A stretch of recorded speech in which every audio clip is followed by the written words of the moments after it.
자, 오늘은 로마서 13장 말씀입니다. 이 거룩한 산 제물의 삶에 대해서 오늘 바울이 우리 가운데 구체적으로 말씀하시고 있어요. 자, 우리 지난 시간에 어떤 일이 있었냐면, 자, 바울이 이렇게 말씀하셨습니다. 로마서 12장에서 우리가 너희는 이방인이다. 구원받지 못할 하나님께 구원받지 못할 이방인이었지만 너희가 하나님의 은혜로 구원을 받았으니 그러니 이제는 너희 자신을 하나님께 드려라. 하나님께 먼저 너희 자신을 드려서 이제는 갚으심을 받으라. 이렇게 권면을 했습니다. 자, 그래서 너희 자신을 거룩한 산 제물로 드려라. 이것이 영적 예배다라고 이렇게 말씀하셨어요.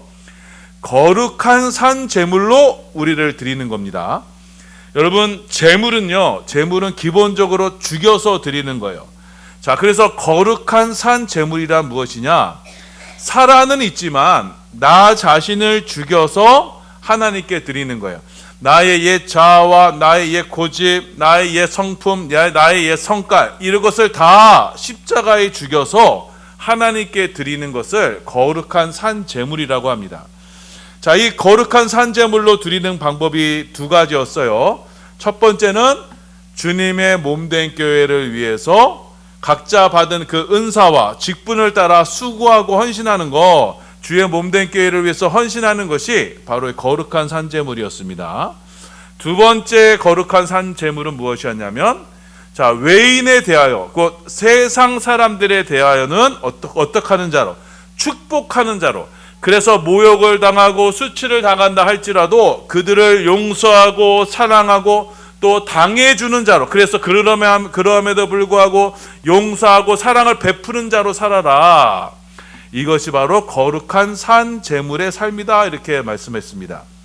자, 이렇게 바울이요, 자, 거룩한 산 제물의 삶이 바로 주님의 몸된 교회를 위한 것이고, 자, 외인의 세상에 대해서는 이렇게 하라라고 말씀하시면서, 자, 오늘 13장 말씀에서는요, 이런 거룩한 산 제물의 삶의 구체적인 모습을 이제 몇 가지로 이제 우리 가운데 제시하시는 거예요. 자, 어떠한 삶이 거룩한 산 제물의 삶이 되느냐? 첫 번째는 무엇이냐? 내가 세상 사람들에게 이제 사랑을 나타내는 거잖아요. 사랑을 나타내는 것의 첫 번째가 뭐냐면 바로 상위 권세에 복종하는 겁니다. 우리 로마서 13장 1절이에요. 우리 함께 봉독합니다. 시작. 각 사람은 위에 있는 권세들에게 복종하라. 권세는 하나님으로부터 나지 않음이 없나니 모든 권세는 다 하나님께서 정하신 바라. 자, 여러분, 성경은 이렇게 우리 가운데 위에 있는 권세에 복종할 것을 요구하세요. 그것이 세상 권세이더라도 여러분, 그 권세에 어떻게 하라고요? 복종하라는 겁니다. 자, 모든 사람은 자신 위에 있는 그 권세에 복종을 해야 한다라고 성경은 말씀하고 있어요. 그래서 나보다 높은 권위를 가진 그 상위 권위자에게 우리가 복종하고 순종함으로써 우리는 누구의 권세를 인정하느냐? 바로 하나님의 권세를 인정하는 거예요. 왜냐하면 로마서 13장 1절 후반부에 모든 권세는 다 누구께서 정하신 거라고 했어요? 하나님께서 정하신 거예요. 모든 권위, 모든 권세는, 세상의 권세도 다 하나님이 정하신 것이니 그 권세에 복종하는 것이 곧 누구에게 복종하는 것이다? 하나님께 복종하는 것이다 라고 말씀하는 거예요. 자, 이와 비슷한 논리가 우리 주일 설교 말씀에서 우리가 함께 나눴습니다. 자, 바리새인들이 와서 예수님께 묻습니다. 어느 계명이 가장 큰 계명입니까? 이렇게 물었을 때 예수님께서 이렇게 대답하셨어요. 먼저 하나님을 사랑하라. 그리고 둘째로 이웃을 사랑하라. 자, 그런데 하나님의 사랑과 이웃 사랑은 다른 것이 아니다. 둘째도 그와 같다. 그러니까 둘째도 첫째 계명과 같다. 이웃을 사랑하는 것이 곧 하나님을 사랑하는 것이다. 이렇게 말씀하셨어요. 자, 이와 같은 논리로 여러분, 나보다 위에 있는 그 권위자에 대한 복종, 그 순종이 곧 누구에게 하는 거라고요? 곧 하나님께 순종하는 거예요. 왜냐하면 모든 권위의 근원은 누구시냐면 하나님으로부터 났기 때문에, 하나님이 모든 권위의 근원이시기 때문입니다. 자, 여러분, 이 말씀이 여러분 지금과 같은 이 포스트 모던 시대라 그래요. 이건 탈권위 시대라 그러는데, 모든 권위를 부정하는 이 시대, 이 세대, 이 풍조에는 성경 말씀이 맞지 않을 수가 있어요. 자, 그런데 성경은 우리에게 분명히 교훈하고 있습니다. 위에 있는 권세에 어떻게 해요? 복종하라는 겁니다. 자, 회사의 직원은 자기보다 위에 있는 상급자에게 복종하라. 노예는 주인에게 복종하라. 자녀들은 부모에게, 아내는 남편에게 복종하라. 여러분, 이것이 하나님께서 정하신 법이에요. 자, 여러분, 우리가 그리스도인으로서 이 땅에 살아갈 때, 그리스도인으로서 이 세상에 살아갈 때 그 미덕은 무엇이냐? 여러분, 그리스도인들은요, 절대로 세상 질서를 타도하거나 권위를 무너뜨리는 데 있지 않아요. 그리스도인들은 거기에 동참하는 게 아닙니다. 바울은 노예제 폐지를 주장하지 않았어요. 도리어 노예들에게 상전에게 죽게 하듯 하라 라고 이렇게 권면했습니다. 자, 그래서 혹 까다롭고 마음에 안 맞고, 자, 유별난 상위 권위자를 만난다고 하더라도 그때 바울은 뭐라고 말씀하시느냐? 더욱더 복종하고 순종하라 라고 이렇게 권면하고 있어요. 자, 성경은 상위 권위자에 대한 이 순종의 모습을 무엇로 평가하시겠다? 하나님께 대한 순종의 모습으로 평가하시겠다라고 이렇게 말씀하시는 겁니다. 자, 그래서 여러분, 이 세상에 대한 그리스도인들의 미덕은 무엇이냐? 세상 권세, 세상 권위에 대한 존경을 표시하고 복종하고 순종하는 것이 바로 그리스도인들의 미덕이 되는 거예요. 자, 그래서 그리스도인들은 이 세상 권세에 대한 순종과 복종과 존경을 표하는 것으로서 이 세상에서 나의 신앙 고백을 하는 겁니다. 자, 여러분, 물론 여러분 상위 권위자가, 우리 위에 상위 권위자가 별 이상할 사람일 수도 있어요. 또 사람 같지 않은 사람일 수도 있어요. 그럼에도 불구하고 성경은 그 권세에 절대로 대적하지 말라, 거스르지 말라. 왜? 그 권세에 대적하고 거스르는 건 누구에게 거스르는 거예요? 하나님을 향해 거스르는 거예요. 대적하는 거예요. 그래서 그 권세에 복종하라라고 우리에게 말씀하고 있어요. 자, 왜냐하면 그 모든 권세의 배후에는 누가 계시냐? 바로 하나님이 계시다라는 것을 우리에게 말씀하고 있습니다. 자, 그래서 여러분, 욥기서를 보면요, 자, 사탄이 와서 욥을 시험하려고 하죠. 자, 근데 사탄이 그냥 욥을 시험한 것이 아니에요. 다 하나님께서 허락하셔서, 하나님이 허락하는 범위 내에서 욥은 사탄의 시험을 당하게 되는 거였어요. 자, 이처럼 여러분, 모든 일에는요, 우리 주위에 일어나는 모든 일에는 다 하나님의 섭리와 하나님의 간섭이 있는 거예요. 모두가 하나님이 허락하신 일이고 하나님의 뜻이 아니면 이루어지지 않는 일이 있는 것입니다. 자, 우리 마태복음 10장 29절입니다. 함께 봉독합니다. 시작. 참새 2마리가 한 아사리온에 팔리지 않느냐? 그러나 너희 아버지께서 허락하지 아니하시면 그 하나도 땅에 떨어지지 아니하리라. 자, 공중나는 새도, 참새도, 자, 떨어지는 것은 하나님께서 허락하셔야만 떨어지는 거예요. 자, 그래서 여러분 주위에 일어나는 모든 일들은 하나님이 허락하신 겁니다. 좋은 일이든 나쁜 일이든 하나님께서 하신 일이에요. 자, 그래서 마찬가지로 내 생각에는 도저히 이해할 수 없는 나보다의 그 상위권이자, 그 상위권이자를 두신 것은 누가 두신 거라고요? 하나님이 두신 거예요. 그건 하나님의 뜻인 거예요. 왜냐하면 그 모든 것은요, 저와 여러분의 거룩과 성숙을 위해서 이 모든 것을 하나님께서 허락하신 거예요. 자, 인간은요, 죄인인 인간은 기본적으로 어떤 습성을 가지고 있느냐?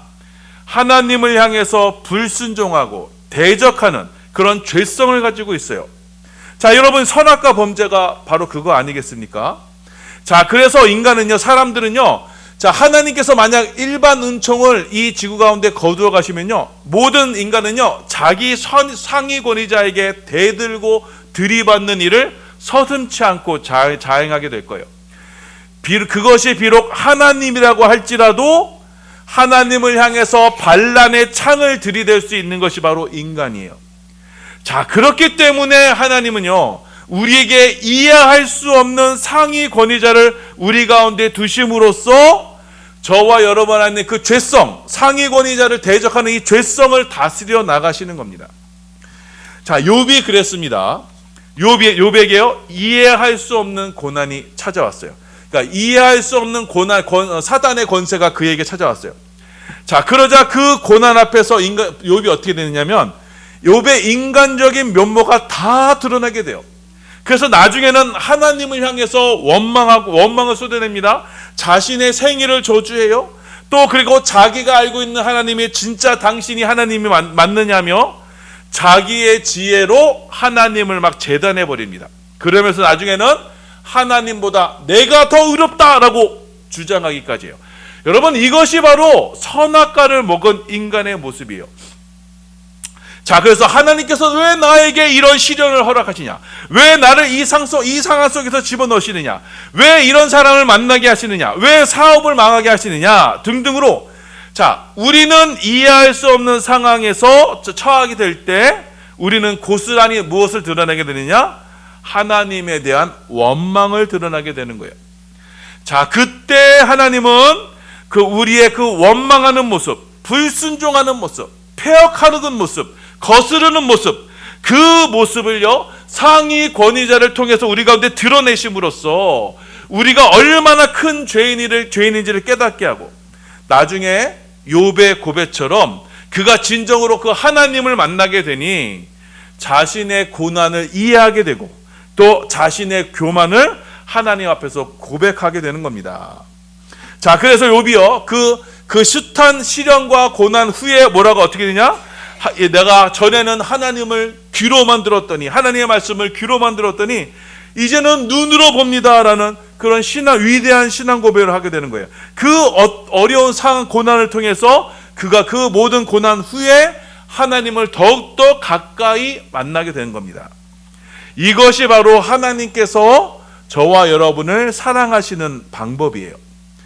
자, 그래서 여러분, 자, 우리는요 우리 위에 있는 상위 권위자, 그 상위 권위자로 말미암아 복종하고 순종하고 거기 앞에서 그 말씀에 따르는 그 훈련을 통해서 내가 내 인생의 주인이 아니고, 그래서 내가 왕이 되려고 하는 그 선악과의 그 죄악을 이 훈련을 통해서 버리게 되는 것이고, 자, 그럼으로써 하나님의 뜻을 행하면서 그 하나님의 뜻인 하나님을 사랑하고 이웃을 사랑하게 되는 거예요.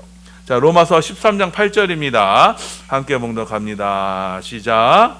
피차 사랑의 빚 외에는 아무에게든지 아무 빚도 지지 말라. 남을 사랑하는 자는 율법을 다 이루었느니라. 남을 사랑하는 자는 다 율법을 다 이루었느니라. 로마서 13장 10절입니다. 시작.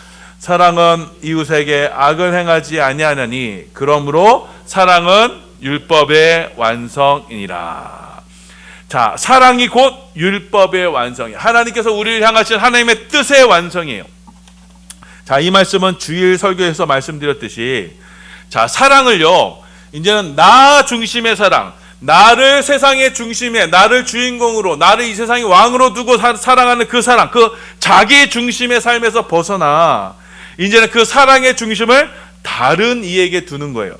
자, 그래서 자기의 그 자기 사랑의 죄에서 벗어나서 하나님을 사랑하고 이웃을 사랑하는 것. 그래서 하나님과 이웃을 나보다 더 존귀하고 귀한 존재로 여겨서 그들을 사랑하는 것이 바로 우리를 향하신 하나님의 뜻이요 율법의 완성이 되는 거예요.